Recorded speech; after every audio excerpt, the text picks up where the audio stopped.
Welcome to another episode of The Artsy Raven, a show about writing and publishing with your host, J.F. Gerard. Welcome to the Artsy Raven podcast. I'm your host, J.F. Gerard, and today's episode is called Writing About Hong Kong and Canadian Life While Pursuing Dreams. And we'll be speaking to Kevin Wong, author of Hong Kong Hearts and a contributor to the Belief Anthology. Kevin Wong was born and raised in Halifax, Nova Scotia, the same hometown as Sidney, Crosby, and Sarah McLachlan. He has always loved writing and creating art, and even as a child, he was constantly drawing, painting, writing stories, and telling tales to his friends and family. He won several local awards because of the writing and artwork that he created from elementary school to high school. Although he is Canadian, he is also Chinese. His father and mother are both Chinese, from Hong Kong and Macau, respectively. As such, he possesses a unique blend of heritage and cultures and a special balance of Eastern and Western sensibilities and beliefs. He holds a Bachelor of Computer Science and a Bachelor of Science in Nursing from Dalhousie University in Halifax, Nova Scotia, and he is a registered nurse. So thank you very much, Kevin, for speaking to us here. Thank you. I appreciate this opportunity and chance to talk with you and to share about my background and stories and everything like that. So thank you very much. So can you tell us a little bit about yourself and why you started writing? Absolutely. So in terms of myself, I, as you just mentioned, I have the dual culture. I'm Chinese by heritage, born and raised here in Canada, specifically Halifax, Nova Scotia. And that's really forms my identity at its core, because growing up, I always walked that kind of fine line between Canadian and Chinese cultural values, so basically celebrating, say Western New Year was as, important to me as celebrating Chinese New Year, just as a rough example, or in terms of foods, or in terms of music, or movies, or books, and stories and things, right? So I was always introduced to kind of a really the best of both worlds, so to speak, growing up, and really galvanized kind of who I eventually became to be, and hence like the stories that I write now, where I have essentially Asian and Chinese protagonists, or characters, who are really the center stage really of the tales I tell for the most part. And whereas, the majority of the books maybe like that I see on the shelves maybe weren't like that, right? And I always thought to myself, well, gee, if I'm gonna do something, I think I'll do something that speaks maybe more to who I am. And in turn, maybe, yeah. Oh, sorry. I was gonna say, Yeah. I've never been to Halifax. Like, do you Yes. encounter much conflict in your life there as a Asian person at all, or? Yeah, it's interesting. It's like I was, for the most part, when I think back, from elementary school to probably, I think practically high school, to my knowledge, I was like, for the most part, like the only Asian in all my classrooms, like every time, like, and I never really saw much Asians either in my neighborhoods and stuff like this growing up. It was just like, Caucasian people, African American people, whatever, Spanish, whatever. And yeah, it's just like I never saw any other Asians. It didn't even necessarily Chinese. Like I didn't see anyone. I didn't see other cultures like Thai, Japanese, Korean, like nobody. And it wasn't until like high school, and that was like in the mid 90s, 1990s, right? And I finally thought, wow, another Asian. And I was like, what? I was like, it was crazy, because I was just so used to like being the only one that looked like me, right? Except for my own family. It was almost a wonder that like anyone else existed that looked like me. But I just, it didn't affect me though either. It wasn't like I was so subconscious about it and like feeling, oh, look at me, I don't fit in, I stand out. No, I was always like, I had friends, right? They just happened to all be Caucasian or something like that, right? Or whatever it might have been, right? And I just did my thing. And then because of that, English was really my primary language growing up. Although at home, with say my grandparents or my parents, right, Cantonese was spoken. I didn't learn any much Mandarin growing up. But in a sense, I kind of had a little flavor though of like the two cultures, right? And then in terms of like the conflicts, though, the reason I preface that with this little background is that I wasn't really facing too much conflicts either, like in that sense, because like I wasn't made to feel like an outsider, even though I really, in fact, was the only one that looked like me growing up. I can't really tell you in terms of like, too many examples where it's like, gee whiz, I experienced hatred or like overt racism, or something like that really made me think, oh, well, why are they treating me like that, and it's like, it's because of like the color of my skin or because of my name or something. So in that sense, I would say I was probably fortunate, because I wasn't really encountering too much of that, in my kind of earlyhood years. Ironically, though, as I grew up, though, like I started to see it more. I don't know if it's because of the fact that like it was the first time I started getting exposed to it, or because I was more aware of it. Because I don't really recall seeing this when I was like in elementary school, like I said, or even into junior high and high school. But certainly, like in later years, like when I was like late teenagehood and into adulthood, it's like, yeah, I was like, goodness, there's some nasty people out there who it's like they seem to be against like other cultures, or like and maybe it's even me, right? And so yeah, I started getting very cognizant of that, and then again, maybe that subconsciously or consciously, maybe it in turn inspired me to want to write something, create something. I've always been very creative. I've always been into art and writing stories. Right, I've been doing this since I was a kid. Actually, to totally honest with you, and yeah, and it made me kind of want to put those thoughts down in a tangible form, and perhaps that's why my stories have come to be this point, and why I'm still writing as we speak. Oh, that's awesome. I actually, my experience is sort of the opposite. I remember being beaten up almost every day in elementary See, that school. that's just totally Yeah, wrong. See, that's what I mean. Now I'm not saying I haven't been bullied. I mean, like yeah, I unfortunately, like I don't want to say the word many, but I think it's probably many. Kids. We yeah. experience bullying. We've gone through really rough experiences, right? I don't think my bullying that I've experienced, that like I was Mhm, bullied, was because of me being Chinese or Canadian. I don't think it's because of that. I think I was gonna be bullied anyway because of who I was, mhm. because like they thought like he's too good a student because I'm always like studying, I'm just like a goody two shoes, or who knows what they were thinking, right? And they're like, let's just bully this guy, right? Like whatever. As opposed to like, Yeah, let's bully him because he's Chinese. I don't think it was yeah. like that, personally speaking. I never Yeah, I heard that think otherwise. a lot of it Yeah, comes from their insecurities. Sometimes it's yeah, not you. And yeah, actually, speaking of your overachievement, so you have yeah. a degree in computer science and nursing. So how did Yes. that happen? Did you try to go for a English degree? I remember I tried and my parents were like, "We're not supporting you," so I didn't do it. But I don't know if it's the same with you. This is what I call like how like sad stories shape your life. So I never intended to have to go to school so many times. Like it was pretty depressing actually. So it's like I I'll just rewind the clock. So I mean, when I was in high school, and you kind of like your grade 11, grade 12, right, and your guidance counselor and your teacher start telling, well, what do you want to do, right? You're gonna have to apply to some post-secondary education, right? So I was, in the opinion of my art teacher, I was talented at art, traditional type art, painting and drawing. That's right. So my high school art teacher, God bless him, he was like, you should really consider applying to NASCAD, Nova Scotia College of Art and Design.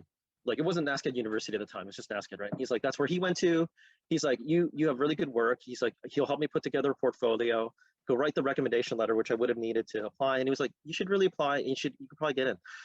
And I really actually strongly considered that, because like I really liked creating stuff. No one had to ask me to do it, and I would do it anyway.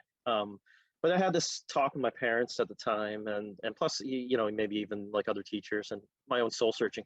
And they were like, "That's great. It's great that you love art. It's great that you could apply and even get in.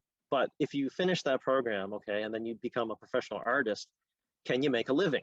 That was like the question they told me, like, and I was 17, 18 years old. I'm like, I don't know, and they started scaring me, right? It's like, because like they started to make me doubt that, like, would I be able to pay the bills?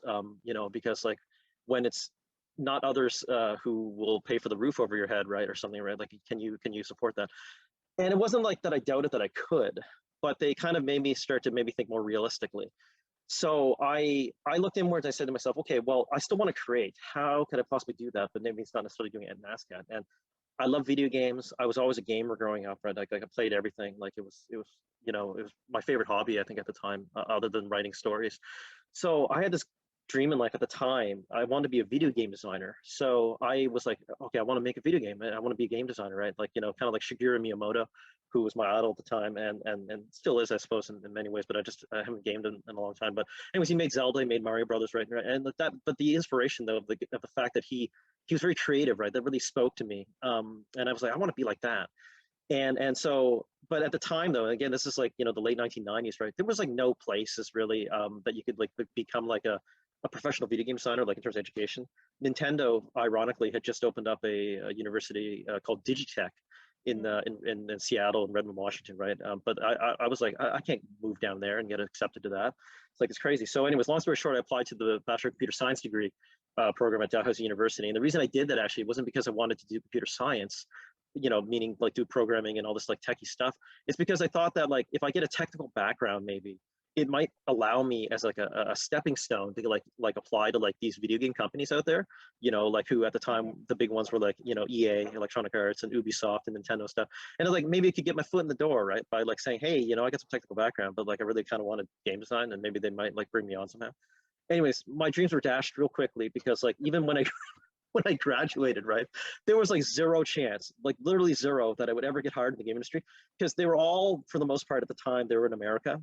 And this is a traditional console games, like like nowadays you play them on tablets, but that wasn't the case back then. And all these game companies in America were like, they were not going to sponsor me for a visa to become like a starter entry role job down in the game companies, because they wanted people who's already experienced. So I was like, this is ridiculous. I'm never going to get hired, and no one's going to give me a chance. So I just like, I applied to regular what I call information technology IT jobs here in Halifax, right? And I got them, right? And I work in the IT industry.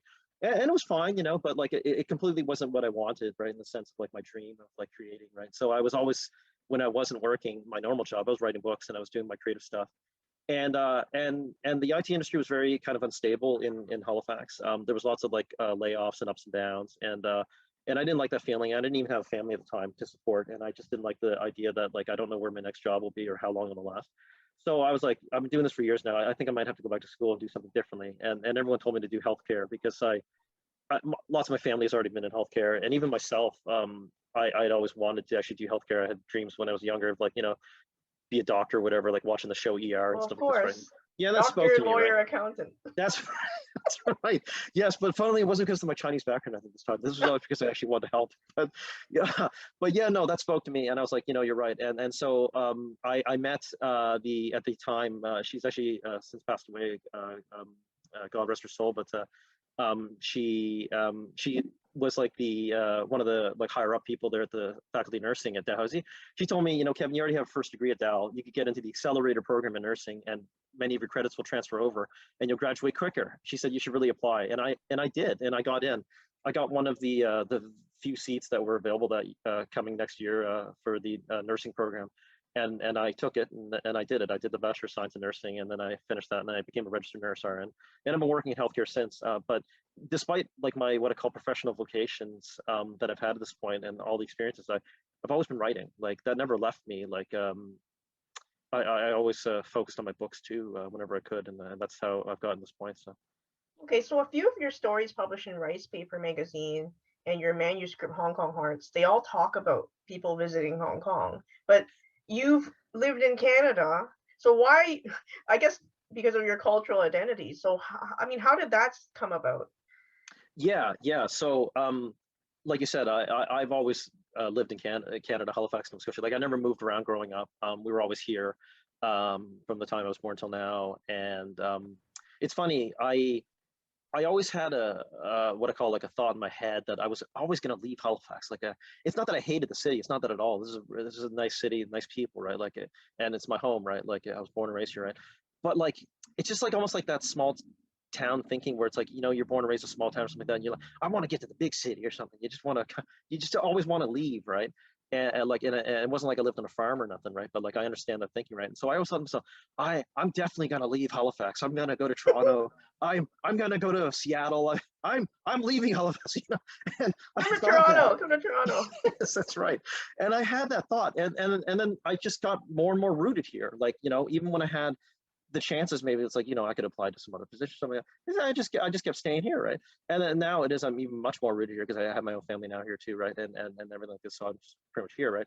But the idea of like, but that doesn't mean that I didn't travel, right? So yeah, so Hong Kong, where many of my my relatives and ancestors are from, right? So especially like on my Wong, my dad's side, like of the family, right, is from Hong Kong, and my mom's side of my family, the Choi's is from Macau, so right next to Hong Kong. So I visited these places from the time I was young and then into adulthood, several times. And when I was young, I only had vague memories of it, right? I just, kind of remember like I was playing some toys or this kind of.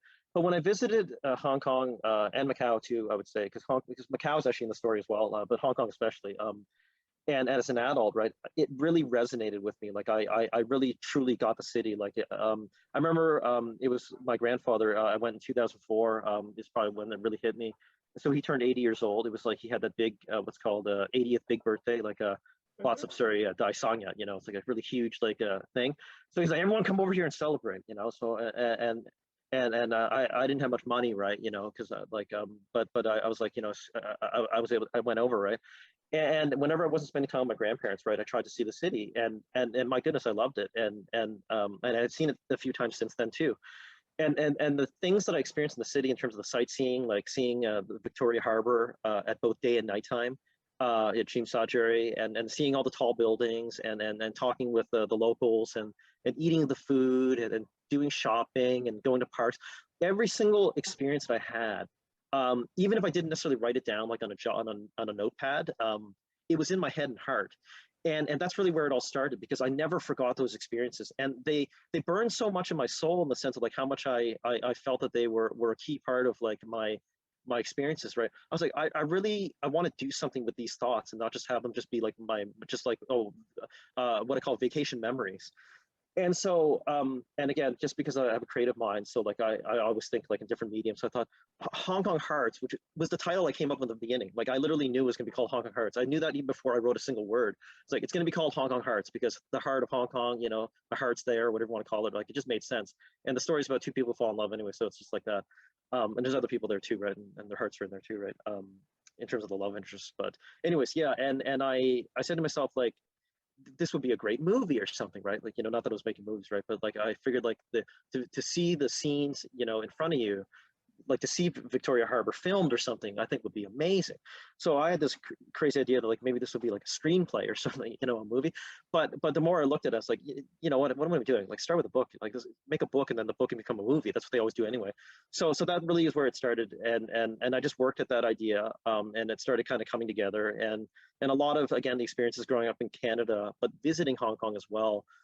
It all just came out of me, and I started pulling it all together into kind of tangible scenes, stories, and a lot of it really is from my memories of having been in the city, and I tried my best to be accurate to you, and not just like make it up. So like whatever, if anyone, I hope, if it gets published, right, the whole story, and they read about like what I'm writing, like that's verbatim, like exactly like what Hong Kong was like for me when I was there, because I tried to take really accurate notes of like where I was and what I was doing and what it looked like. So on paper, it's like I challenge someone to say like that's not what it was like when I visited, because it very much was. So you finished the manuscript. So are you starting to query publishers now? Like, where are you in the process? Yeah. You So I published mean, a little bit in Rice yeah, Paper. You gave us an excerpt. absolutely. Like I not only just for Hong Kong Hearts, but like I've written in all honesty many different books and manuscripts of all different types and genres too, and for all different age groups. Like I've written everything from children's picture books to books for teens and young adults, and then to adults. I've written like fantasy books. I have a 6-book fantasy series that's kind of like that Lord of the Rings, Harry Potter, Chronicles of Narnia kind of thing. Um, Obviously Hong Kong Hearts. I have another book which I've written. It's my most recent one, and I'm editing as well, called Star League. And again, it takes place in terms of a Chinese Canadian protagonist, and it takes a lot of the experiences I had growing up into it. Pretty much what that book's about is the lead character is a Dalhousie University master's student in computer science. And everyone wants him to just do normal type jobs, but his secret dream is actually to be an esports world champion, so like a video game world champion, playing competitive esports. So anyways, that's like a general summary of that. I've written that one. I've written like action thriller books, science fiction. How do you get the drive to write so much? Like I know a lot of people struggle. How do you get the drive to do your publishing and all this other stuff you do too? That's the same answer. It's just like, how do you do anything? Like I don't know. I kind of push myself. Like I just I've always had these thoughts, like they just drop out of thin air sometimes, like, or from inspiration from God, who knows what, right? Like they come into my head, and I feel compelled to do something with them. Like I don't want to like, who cares, right? Like I try to follow those ideas in terms of those books. And yeah, for the most part, it's worked. Like I can't say all of my ideas have been like something that became a full book, but the ones that did, you know, they kind of almost in a sense wrote themselves, because like I felt that strongly about those materials, right? And yeah, then I'm always working on this stuff, and yeah, and Yeah. yeah. I mean, after you finish a piece, querying itself is like another job, Right, yeah. honestly. Oh my God, Yes, you get yeah, so about the many querying, yeah. rejections. So pretty much like with all that said, like with all these different manuscripts I've written, the querying process has been, how shall I say, pretty depressing and very non-productive. So it's almost like just like, you know, like applying for jobs, like I call it. I just like you send out a resume to a job or a company, like how you never get an interview. Like you send out 100 resumes, you don't even get one interview. Right? I send out like hundreds of queries, and like, you know, I'd be lucky if I get anything beyond a generic, you know, to whom it may concern, you know, dear author, you know, or something like this. And it's like, I don't even know if they saw this thing or what's going on. And then even if they did, right, like it's rare that someone might even say, well, yeah, sure, send me a chapter, or like, you know, maybe a sample, 25 pages, 50 pages, let alone the whole book, let alone they actually want to sign me, right? Like, and that's what's really distressing for me, because like I'm self-motivated, thankfully, to kind of keep pursuing my publishing and writing dreams. But I have to admit, it's really hard, because my biggest dream has always been to become a published author in the traditional way, ideally, which is like, you know, my book is like, you know, it's going to be like at the Chapters bookstore. Yeah. Maybe it's also available in ebook form, whatever this kind of stuff is, right? And then I know it's not really maybe necessarily the norm right now because of the COVIDs, right? But I mean, I always thought like if I could make it like an author, and then yeah, you know, do like a book tour, and then I'd meet my, you know, people who might want to read the book, you know, future fans, or people who already are fans, right? And I'd sign my books for them or whatever, you know, do some interviews, whatever like this is, right? You know, yeah, and I always had that dream, right? So my dream really is being curtailed in advance, right? Because of the fact that like I have not yet been discovered in that sense, right? And had the privilege of being acquiring a publishing deal, but I've still been pushing myself, and I really hope one day that this dream will come true for at least one of my books, if not all. Well, I wish you best of luck with that. And well, I mean, you did sign a contract to get into Believe, so you know Right? you have Yes. one thing down, so you can Yes. use that credit, right? Like use it as much as you can, go as Yeah. far as you can with it before your next deal, and then you just keep going slowly, right? Over time. Absolutely. Yeah. I mean, like I certainly I'm very humbled by that development. I mean, like you said, it's never happened, right? So for me, it's a huge thing. You know, my mom, who, you know, I told her, right? She's so proud of me. Right? So, you know, and I told my family, right? So it's like, yeah, you know, and I take that as like, you know, a small comfort and reward, in the sense of like, okay, that's you know, a little bit of a culmination of a long journey, right? But there's a lot more I want to do, right? Like get the full publishing deal or something like this, right? So, but certainly, Of yes, course, it's that's just the another dream. piece. It's another piece to inspire me, you know, to, you know, kind of like counteract like the 10,000 rejection letters I've gotten at this point. You know?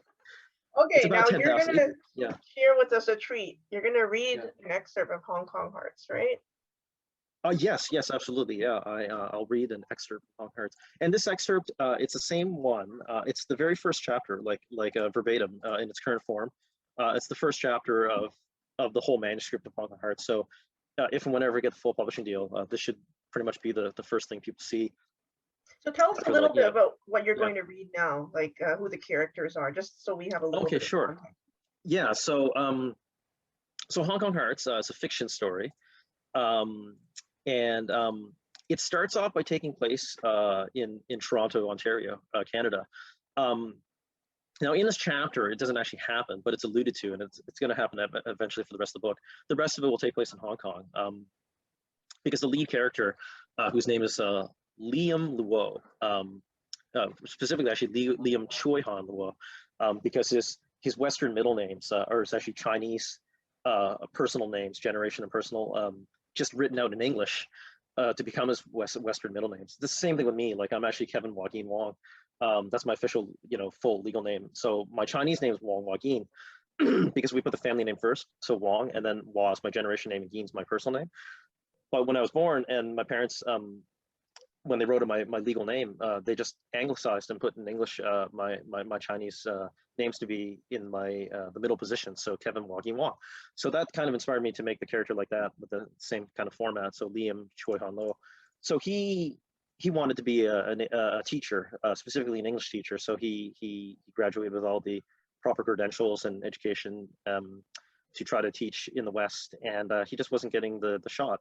He just had some substitute teaching jobs, and he was never able to find the full-time permanent teaching job he wanted so desperately to get. And so he's been working in a Chinese restaurant in Toronto that incidentally serves a lot of westernized food, so a lot of chop suey and this kind of thing. And he's just been kind of plodding along doing that because he just wants to pay the bills, right? But he's not really going forward, either.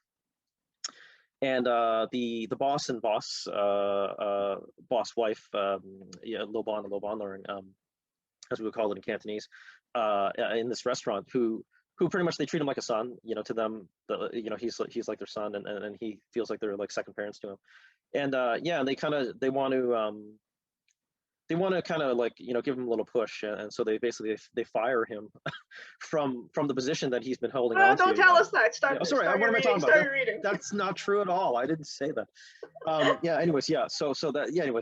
And then he basically is forced to kind of realize that he could maybe do something else, and then in fact he does, and that's how he eventually gets caught on. So, okay. Yeah, that's kind of like that's the main lead character, but he'll meet other people in Hong Kong to kind of advance the story. Okay. Yeah, and so I'll be happy to read from this one again. It's in the Belief anthology. The same piece. So this is from Hong Kong Arts, Chapter 1, The Long Road Home. When I was born, one thing was clear. I was a banana.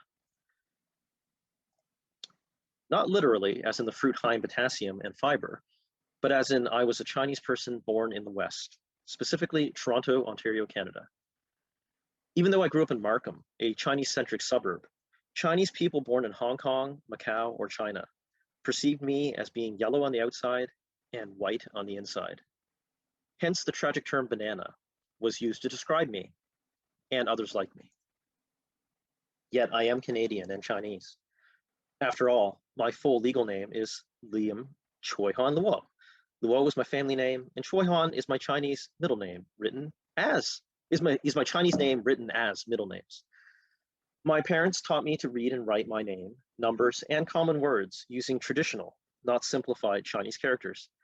I could speak passably fluent Cantonese.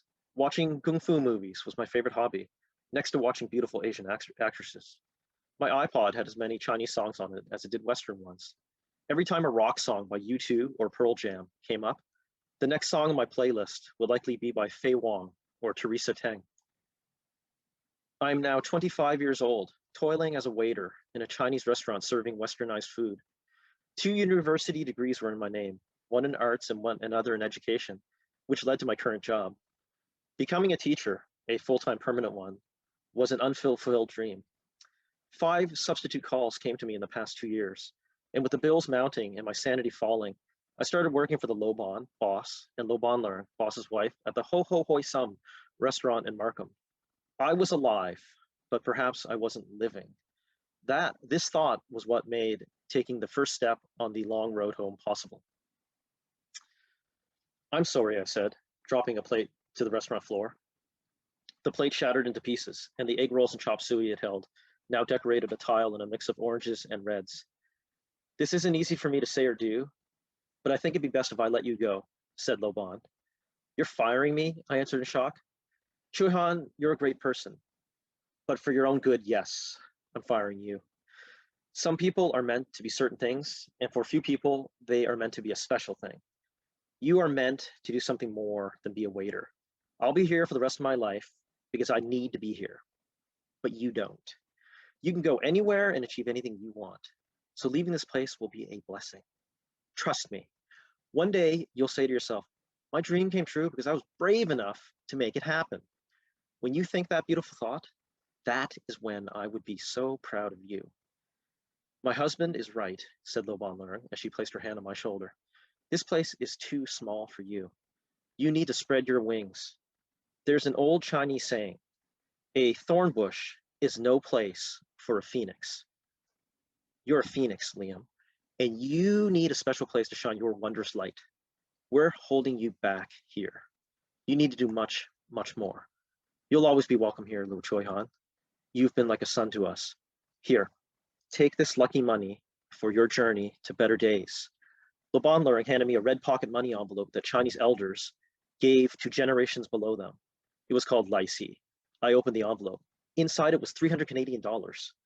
I can't accept this, I said, pushing back the envelope. And I don't want to leave you or this job. I need to pay the bills. We all need to pay the bills, replied Laban Luring, handing the lucky money back to me.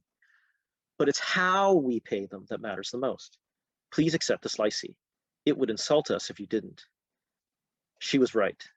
Out of courtesy, I had to accept the lucky money. I said Dojia to Laban and Laban Luring for their gracious gift.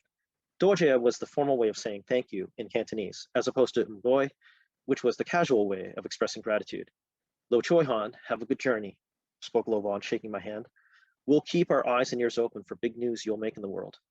And anytime you need to eat, you know where to come, added Laban Luring, smiling and nodding. I thanked them again and hugged them. My former apron soon hung on a peg, and the restaurant's doors closed behind me.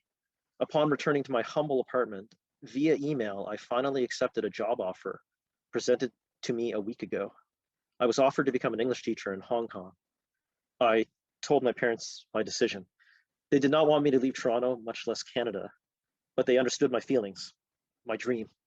I packed all of my things that same night and gave away the rest on the curbside. I informed my landlord my apartment could be offered to someone new by the week's end, for I was about to take the long road home. And by home, I meant the special place where I could finally become who I was meant to be.